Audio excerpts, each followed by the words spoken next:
What's going on, Cowboys Nation? It's your boy Chill Will back with another video. This video here, I wanted to talk about Ashton Jeanty. I wanted to talk a little bit about Ashton, a little bit about the draft, and a little bit about a scenario I don't think a lot of people, or I haven't seen a lot of people cover in the draft. That scenario is what happens if at 12 you got Jeanty and another one of the big five, in my opinion. And who are my big five? You know, Travis Hunter, which he wouldn't be there.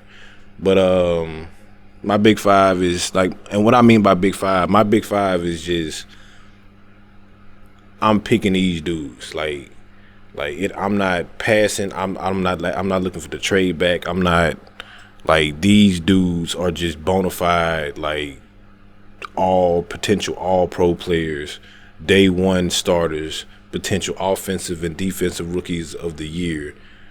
And like I said, you never know how people are going to pan out in the NFL, but just a consensus of these 4 or 5 players are just it.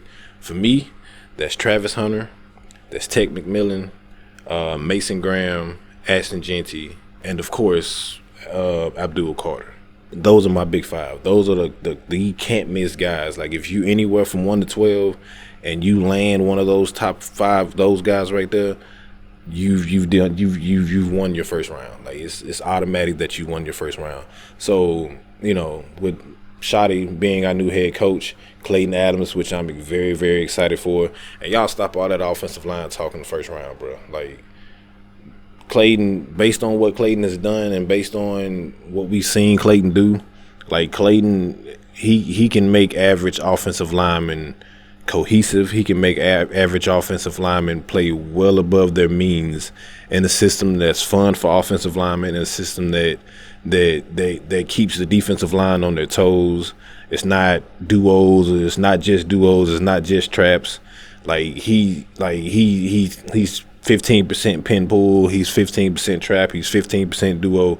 Like it's going to be a very fun and creative run offense that we can play off the pass with, and I just really can't wait to see it. I'm really excited for our offense.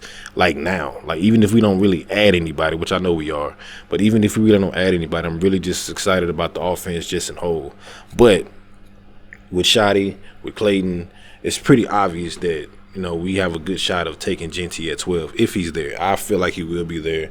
I don't see anybody else taking a running back that high unless he just goes to the combine and just runs like 4.35 or something like that. Other than that, I don't really think.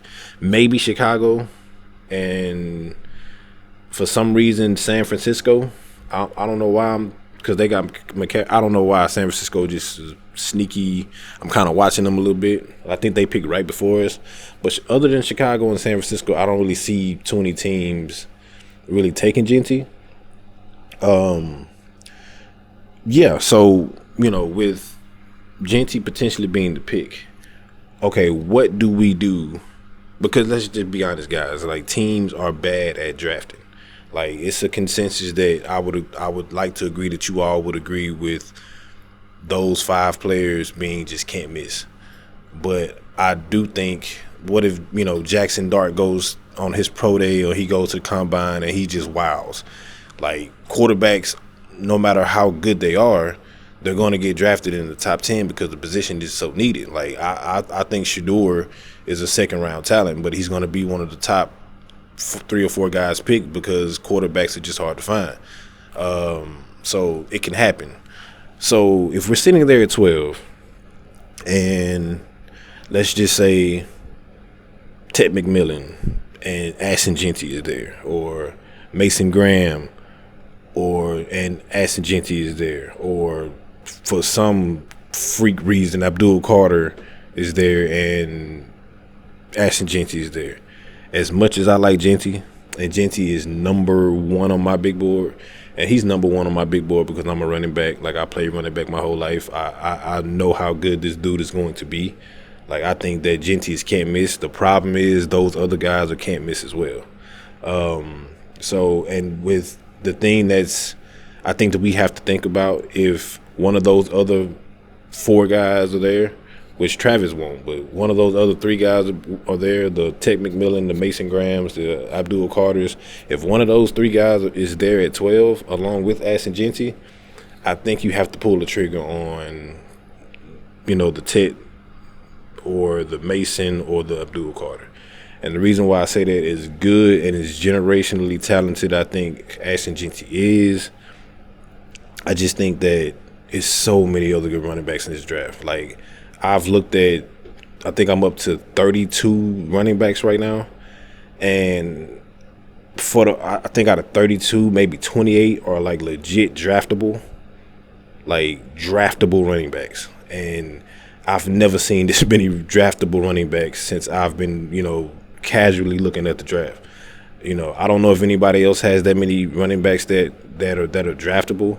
So, and if it's that many that's draftable, you're not even talking about the guys who won't even get drafted, and how many good, solid, role-playing running backs who are going to hit the free agency market after the draft. Like, it's so many running backs. Like, I'm loving how this position is coming back, and I'm loving how this position is being valued again.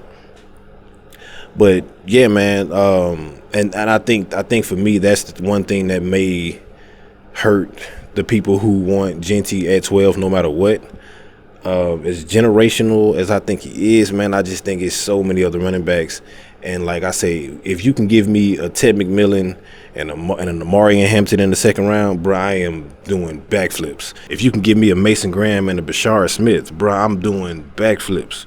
Like, those first 2 picks are just like and those first 2 picks were just like, you can't go wrong with that draft. Like it's like any one of those combinations, man, I'm doing backflips. And to kind of think about it, another scenario that I think that we should probably look into, if we do have 2 of the big 5 at 12, we might be able to trade back a little bit, and get an extra 2, get an extra 3.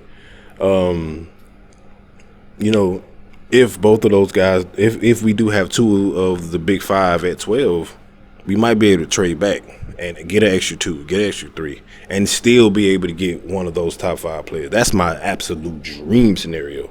Like, if Jeanty is sitting there at 12 and Mason Graham is sitting there at 12, and we can go back to maybe 14 or 15 and still grab one of these dudes, or if not, gain a extra 2 or 3, I'm loving that as well. So, I know Cowboys Nations, we're all in on Jeanty, as we should be. He's generational. Whoever drafted this kid is got a good running back for the next 8 years. You can go ahead and scratch that position off, barring anything catastrophic, which we never. I hate even putting that in the air, but you got to on these videos. But yeah, man, I think Jeanty is special, but there's a lot of talent at that position in the draft.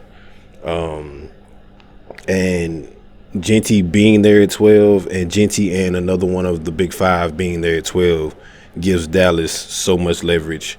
And I'm doing this video, and this year the teams may draft how they're supposed to draft. Like, we might get to 12 and Jeanty might not even be there. None of the big 5 might not be there, and that's a possibility as well. But I'm banking on these teams drafting bad. I'm banking on these teams overthinking, Tet, or they're overthinking Mason. He's a D tackle. I don't want to draft a D tackle at 7, or he's a 6'5" receiver who runs a 4.6 40 or whatever Tet will run, and it's like, okay, all right, you can think that if you want to, but just like, those dudes can ball, and they're bona fide football players, and they're going to be stars in this league if you don't overthink them and you take the pick. But for Dallas' sake, I hope a couple of those GMs do, and if they do, man, it's time to play ball. Like, I really hope that we have the opportunity to have 2, 2 of the big 5. We can either trade back and still get one, trade back and don't get any one of them, but we pick up extra 2 and a 3.